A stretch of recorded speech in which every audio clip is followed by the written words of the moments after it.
আর সবশেষে সাকিবের কথা আসলে কি বলবো।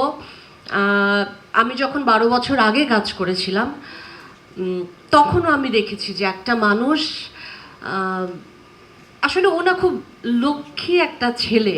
লক্ষ্মী ছেলে কেন বলবো, ও দেখুন, একদিক দিয়ে ও কাজের জন্যও লক্ষ্মী, দুদিক দিয়েই বলছি কিন্তু ও থাকলে এটা আমাদের প্রজেক্টের জন্য লক্ষ্মী। ও আসলে একটা লক্ষ্মী ছেলে।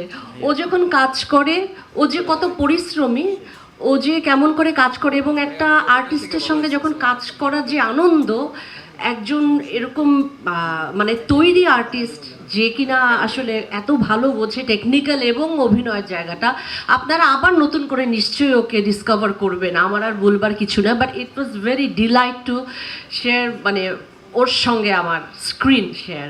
Thank you Shakib, thank you so much. মানে it was a wonderful journey. আর সবশেষে থ্যাংক ইউ আপনাদেরকে, আপনারা নিশ্চয়ই আমাদের ছবিটিকে একটা অন্য জায়গায় পৌঁছে দিবেন। Thank you Roni, thank you Chorki, thank you.